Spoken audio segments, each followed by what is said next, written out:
Welcome to the NASCAR Live Chat with Hamm. If you don't know me, I'm a 25-year NASCAR engine builder, retired I guess about 8 months ago, 7-year jackman, and owner of Hammscapes Landscaping Equipment and Repair and Restorations. Also a radio personality on WAME 92.9 and 550. Check us out on Facebook and the WAME Chillbillies. Got my buddy Beer Man. How y'all doing? Here Happy New Year. Happy New Year, everybody. And if I didn't catch you before, Merry Christmas to you. Christmas is past, so we're looking forward to the 2020. Got my dad right here. What's up, Dad? Ain't nothing much. We were Legend Carl Hamm over there, folks. That's right. Dad was at, well, we'll talk about that in a few minutes, but I was just showing him one of the videos about the Junior Johnson biography, basically. So we're going to talk a little bit about Junior Johnson. I'm going to tell you what, that's a good show. Oh, yeah. We're going to talk about Bill Simpson a little bit, and then, yep, it sure was. That's a good show. I found it on YouTube, and it's been on TV before, but it's a really good show about Junior Johnson's life. So don't forget to hit that subscribe and hit the bell notification to be notified whenever we go live in the future. And check out me on Instagram and Twitter, DHammiam, and also the podcast, Hamm the Engine Man. Just do a Google search for that, and my podcast will pop up. All right, so Spearman, what you been up to? Oh, been down to Florida, been to Jackson, Tennessee for Christmas, and now we're back in beautiful Statesville, North Carolina. And can't wait to get back to Florida, get on C-Tunes, go fishing. It's good to have you back home. Yes, sir. Thank As you very always. much. I'm going to adjust this down just a touch. Very professional. So I'm trying a little bit different camera today. Hopefully that works out good for y'all. There you go. Hopefully the sound's good, so we'll just dive right in and find out. But we're going to talk about some Cup, Xfinity, and Truck Series news happening in the off-season. As you know, there's not a whole lot going on right now, but we have had a couple people pass away in this off-season. And so if y'all have any comments, make sure you put them down below, questions, any of that kind of stuff. I'll get notifications and I can answer them later. So let's see, on the first thing I got on our Cup news list here is on a recent 2-day test of the Gen 7 car at ISM Raceway in Phoenix, Joey Logano said they are trying things on different extremes. For example, a lot of downforce versus a little downforce, and then figure out which is going to make the best racing. So that's on the Gen 7 car, which is coming up next season. 2021. 2021. And so they're already trying to get it perfected, I guess you could say. And then they're also, I'm sure they're probably starting on some of the engine stuff, which they're going to do the car in first, and then they're going to phase in the engine stuff from what I understand. So the 2020 cars will not be used in 2021. So there's going to be a whole lot of used stuff at the end of 2020. That's going to be no good. Yeah, so I wonder what they do with that stuff. Maybe, you know, like in the past, they'd sell it to ARCA teams. ARCA's not going that route, but what I understand. Yeah, so I don't know. That's, to me, that's a lot of waste. And you got to cut the line somewhere. Yeah, I guess so. Because the 2021 cars are going to have a lot of standardized parts where they're going to take that out of the race team's hands. Yeah. And it's going to be a certain spindle, a certain gear, a certain widget, and it's going to be, everybody's going to have the same. Yeah, the same parts. I guess in not all, way but I'm sorry. To, yeah, probably, let's say, the brakes are probably going to be all, let's say, wheeled wood or something. Everything's going to be the same. I know the brakes are going to be much bigger. It's all about cutting costs. Cars, so trying to do the same, give you the same show with less money. Yeah. So we'll see how that works. We'll see. Maybe. So compared to the current car, the next gen car's major difference is that it has bigger brakes, way bigger brakes, as I just said. Some of the steering feel is different. When the car gets loose, it doesn't come back until the driver steers it back, and it puts more in the driver's hands. If that makes sense to you. So Joey says it's going to be a lot more challenging, creating more mistakes, which will make more passing, thus better racing. So, well, we'll just have to wait and see. So due to a bigger wheel, they're going from the current 15 inches to 18 inches wide. Wider tire and differences in the car, your natural reactions are wrong. You'll have to be able to adapt quickly when you feel something instead of letting the car fix itself. There you have it. What do you think about that? That's awesome. Yeah. So John Probst, NASCAR Vice President, said they came up with 60 things that they could do with the car, a lot of which are in the design phase, and a lot of aerodynamics, which effectively updated on the car. So, according to a, more on the Gen 7 car, according to a report from Haggerty, a staple item that has had very little change since the inception of the sport in 1949. It will be drastically different when the sport moves to its next Gen car in 2021. The standard H pattern Ford gearbox that they typically use is now going to be going to a 6-speed sequential gearbox. So, you know, typically you go H pattern kind of, well, now it's going to be a 6-speed gearbox. Overdrive. Which will be, yeah, that'll be, so, you know, that's probably going to take out some of the fuel mileage equation, you know, different things like that. It's definitely going to change the racing. But it may make it more interesting, so we'll see. This is just the latest pile of changes. There will be a stepped splitter to prevent the car from sucking to the ground. Also, the yaw or skew that has been removed in the car is actually the same on both sides, just like a street car. So the next gen car will be different, a lot different than what we have seen in a couple of sport compete in the sport in some time. All right, so the car is the same on both sides, like a street car. All right, so a couple of other things going on. You got any comments on that right there? No, that new splitter's going to be right? awesome, though. It's right there under the car. Yeah, so if you haven't, check out my NASCAR Country page on Facebook. That's one place that we'll kind of keep up to date with all of the rule changes and things coming out. Anytime we hear something new, whatever, Terry Quinn takes care of that page. I post stuff on there occasionally, and you can also catch my videos on there. And speaking of Christmas, if you didn't see my Christmas video, you can go back and watch that on DHammiam on YouTube, right here. And we went to the Speedway lights. Yeah, we did. Sometime before Christmas, and yeah, that was very cool, very impressive. That's the first time you've been there, right? Yep, yep. They had it in Daytona when we were down there, and most of the racetracks around the country are doing it. Pretty awesome. Yeah, I noticed that when you go on YouTube and look, you see all these other tracks doing the same Bristol's thing. doing it, I know. Daytona's doing it. So I'm sure your local track's doing it. It seemed like Bristol was doing it before Charlotte, Yep. if I'm not mistaken. Yep. All right, very cool. So Dent Wizard is going to be the primary sponsor on the number 2 of Brad Keselowski next year. Uncertain as to how many races and if Miller's sponsorship will appear, as they have yet to re-sign.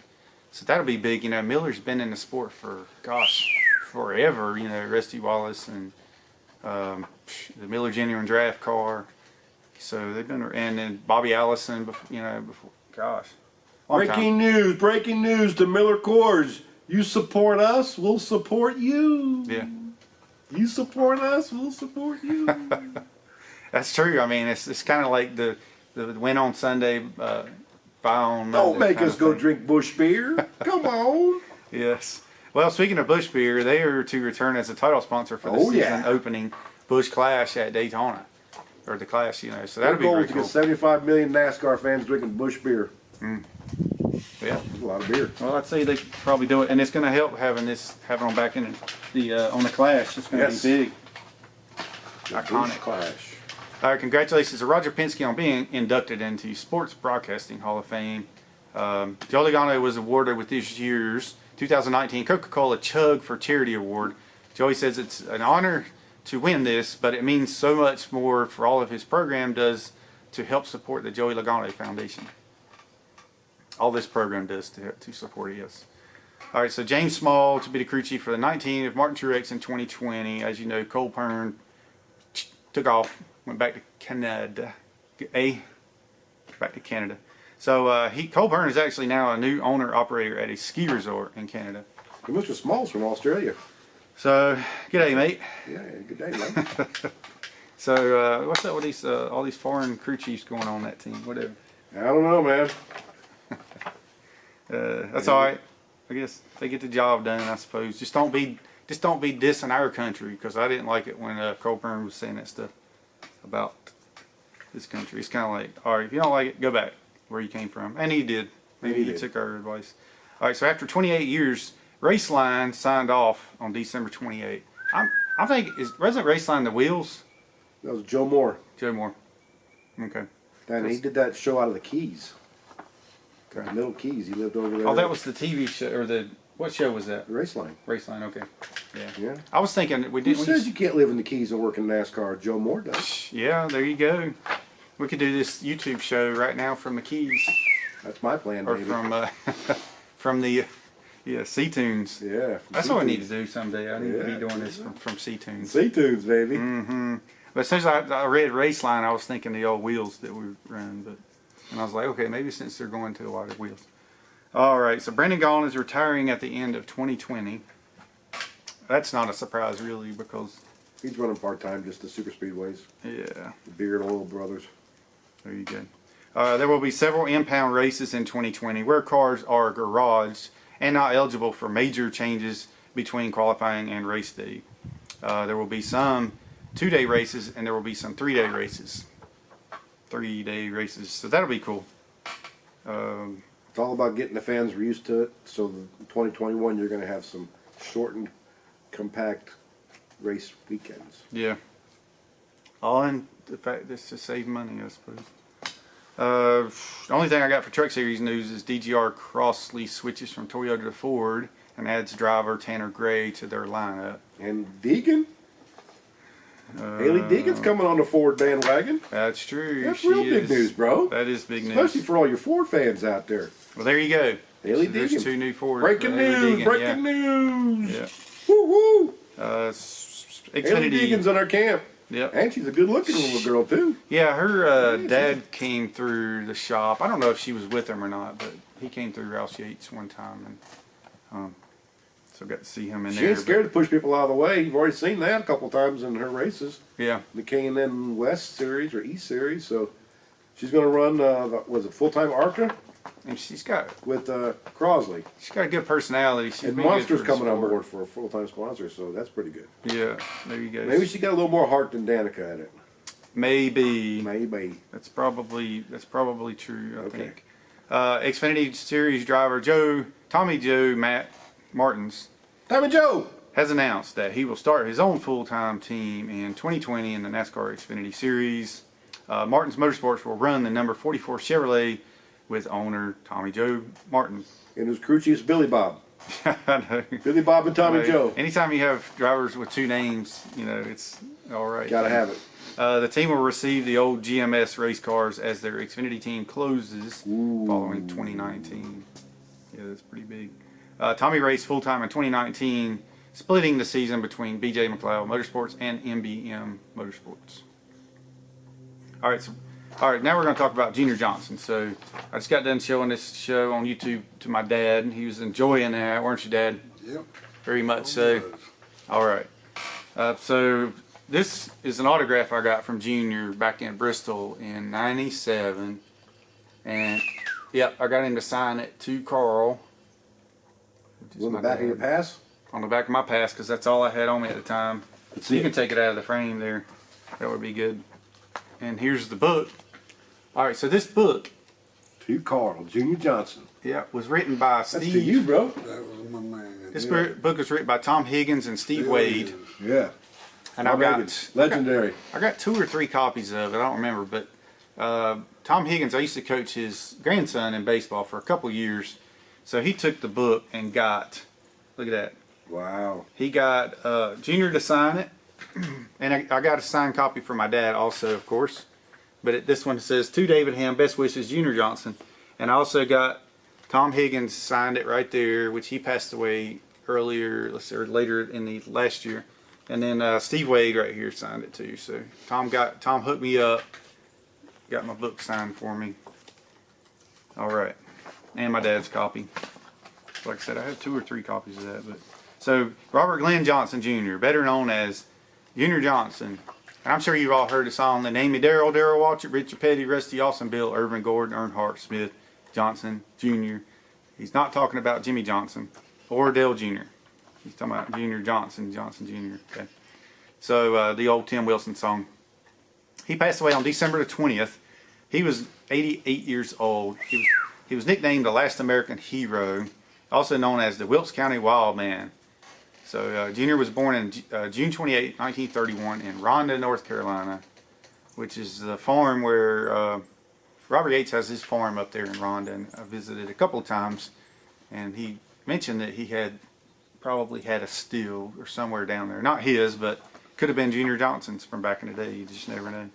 But that's beautiful country up there near Wilkes County, I guess, and it's right near North Wilkesboro racetrack. right down the street from there. Dad's been through there many times, hasn't you, Dad? Oh, yeah. So his maternal great-grandfather served as the second highest ranking Confederate general in North Carolina. The Johnson family was involved in whiskey business before he was born. His father, who was a lifelong bootlegger, spent almost 20 of his 63 years in prison. Junior's home was often raided by revenue agents. His family experienced the largest alcohol raid in United States history, seizing 400 gallons of moonshine. Dad, you were a big Junior Johnson fan when you were in your younger days, weren't you? Oh, yeah. You Yep. and you were at the Charlotte Motor Speedway whenever Fireball Roberts got in his big Yeah. accident. Sure was. You remember that day? What happened? Yep. What happened? Tell us about it. No, I couldn't tell. Yeah, because from what I remember you telling me, you were down on the infield, Yeah. mostly hanging out on the front Running. stretch. I took off running. Yeah. Took off running. Yeah. It was over in 3 and 4, wasn't it? Yep. By the time I got there, they were already had him out Mm. taking him away. It's a huge plume of black smoke from what I saw Mm. in the footage. That was what, 1964 World 600. So Just wasn't supposed to happen. yeah, and he ended up passing away. I don't know, a few days later. Yep. I think it was. And Ned Jarrett, I guess, was one of the first that got to him. They helped him out, I suppose. But yeah. So Junior was arrested at one time and spent 1 year in prison in Ohio from 1956 to 57 for having an illegal still. However, he was never caught in his many years of transportation at high speeds. He's a good driver. Yes. I guarantee you, that's where he Did you hear the story of how he got caught? he got caught in a barbed wire fence or something Well, no, he was coming back from a race in the middle of the night. I guess it was a race up in Pennsylvania or something, somewhere up northeast. And he was coming back, and his dad told him to go, as he was coming in, to go fire the still up.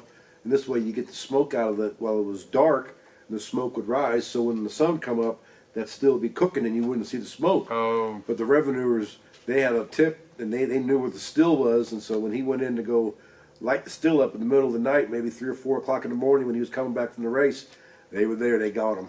they nabbed him right. I don't think then. he spent a whole year. He did short enough time, but he Yep. did. He did. That's Well- how he got caught. And then years later, was it Ronald Reagan pardoned him? Yeah. I believe it was. Oh, yeah. And that was very important to him. That was big time. And I don't know if some of y'all know this. Remember who this guy was? He's still around, living up there in Statesville. Last time I saw him. Who's that? Oh, Hollywood? Yeah. Well, Henry, Oh, Henry. Where's Henry? right there. That's Henry? Yeah. How about that? Henry Banfield. He don't even look the same. He had white hair. Yeah. Legendary Henry Benfield. We love you, baby. That's right. That's what I ought to get Henry to come on here sometime. Yeah, he loved it. Golly. He'd tell you He some would, stories. wouldn't he? Yeah, he would. All right. Only so man I know work could on breathe that. with his ears.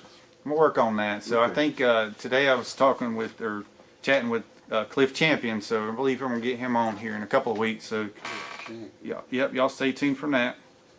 Legendary crew chief, I guess you could say. He's been in the sport for a long time. All right, so more on Junior. Let's see. In 1955, Junior became a NASCAR driver in the Grand National Series, running his first race at Darlington. He won 5 races and finished 6th in points. In his first year, he won 5 races. How about that? 1958, he won 6 races. 59, he won 5 more, including 1 from the pole in a Hickory 250 race. During that time, he was already regarded as one of the best short track racers. He won his first superspeedway race at Daytona in 1960.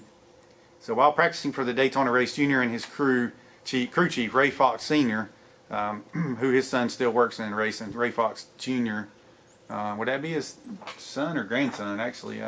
Anyway, he works down over at Penske. We're trying to figure out how to increase their speed, which was 22 mile an hour slower than the other race cars. And during a test run, a faster car passed Junior. He noticed that when he pulled out behind the faster car, his speed increased, and he remained behind the faster car until the last lap when he used his slipstream to sling past the faster car. So he used this technique to win the Daytona 500 in spite of his car being slower than other cars in the race. So basically, other drivers began on this day. He used the same method, so it became known as drafting, of course. So they say Junior Johnson, I don't know if you'd say invented it or he just recognized that you could draft behind other cars and increase your speed. And so they were just talking about that in that show also. So in 1963, he had a 2-lap lead in Charlotte World 600 until a fan threw a bottle on the track, causing Junior to wreck. But he was not injured. Dad, were you at that race in 1963? I really can't remember this. You were there in 64. Remember who you went with? Or who you want to take that? Maybe my dad. Okay. So Papa took you. Yeah. Used to go to the race. Go. I remember going to my first race was at Charlotte, and it was in the 70s sometime. And I just remember seeing Richard Petty's car out there. But it was back then it was whatever the equivalent of the Busch Grand National, because I think the Cup Series was the Grand National. Right. So it was the day before or whatever, the one we went to, because I noticed like David Pearson wasn't in the race. But I just remember being there. Junior might be known for building a race car that was blatantly illegal. No. He even earned himself a spot beside Smokey Unit, who was probably the master of that. His car earned the nickname the Yellow Banana. The 1966 Ford Galaxy had its top chopped 3 to 5 inches, and the windshield was laid back at 20 degrees. The nose nearly touched the ground at the rear. Its rear quarter panels were swept upwards to produce downforce. They literally had to lift driver Fred Lorenzen up and slide him into the seat, as he couldn't slide in normal as the roof was so slanted. The left side of the car was said to be down 3 inches lower than the right because Ford was struggling to say in the sport. They turned their back and said it was all right. So amazingly, the car made it through inspection. When the teams arrived in Daytona in 1967, NASCAR was waiting with templates. So I think they learned from the year before that they're going to put templates on these cars. Junior retired as a driver in 1966, having won 50 of the 313 races he ran, 11 of those at Superspeedway, and the winningest driver to never win a championship. Not only did he not win a championship, Junior also never ran a full season. So it was Junior who connected R.J. Reynolds with NASCAR in 1971, and Winston became the series' first entitlement sponsor, which was huge. How do you say that? Huge. Huge. Man, Winston. Imagine if Winston had never come into NASCAR. Well, what happened was Junior went over to Winston-Salem over there to R.J. Reynolds and wanted him to sponsor his car. And they asked him how much he needed, and he told them. And they said, well, we're looking to spend, I don't know, was it like 10, 20 million at the time, which was a lot. And he said, you need to go talk to Mr. France. So Bill France may not have thought that Junior Johnson, the man from Rhonda, North Carolina, had a whole lot. But Bill France is very grateful for the man from Rhonda, North Carolina, for bringing Winston to the party. Very smart. Very smart. Very smart, man. So Junior Johnson and Associates, formerly known as Johnson Hodgson Racing, was the team that ran from 1953 to 1996. Those who drove for Junior were, I'll just hit some of these because, I mean, there's a whole list of Bobby Isaac, A.J. Foyt, Fred Lorenzen, Leroy Yarborough, Kill, Bobby Allison, Darrell Waltrip, da-da-da-da-da. So Bill Elliott. on. Yeah, David Pearson, Donnie Allison, Curtis Turner, Sterling Marlin. Marlin? Yeah, absolutely. So they won 6 championships. They were 1976, 77, 78, 81, 82, and 85. So Junior and Kell were the first team to win 3 championships in a row from 76 to 78. Yep. Junior Johnson Associates won a total of 132 races. In 1990, he was inducted into the International Motorsports Hall of Fame. In 1991, he was inducted into the Motorsports Hall of Fame of America. 98, named one of NASCAR's 50 greatest drivers. And in 2010, he was one of the first inductees into the NASCAR Hall of Fame. So we'll talk a little bit about Bill Simpson in a few minutes. But so I really wasn't around. I mean, I was around Junior at the racetracks, but like I said, I met him at Bristol. But I mean, when I saw him, it was just kind of like, you know, it was like royalty, kind of like. I didn't mess with him. Unit. My early memories of Junior was sitting on the wall with his leg up on the pit wall and with the stopwatch. Yeah. And he was always timing cars, man, old school. Those are my memories of Junior. Yeah.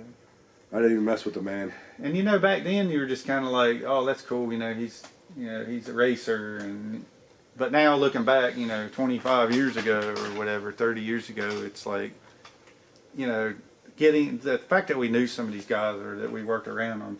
I mean, it's really Legend. cool. And then maybe in another 20 years, you know, we'll find even more of these people that are not around anymore or whatever. It'll be pretty cool to have worked with them and have been around them all these times. You know, I mean, look at some of the guys that we personally worked around at Savco and Ganassi.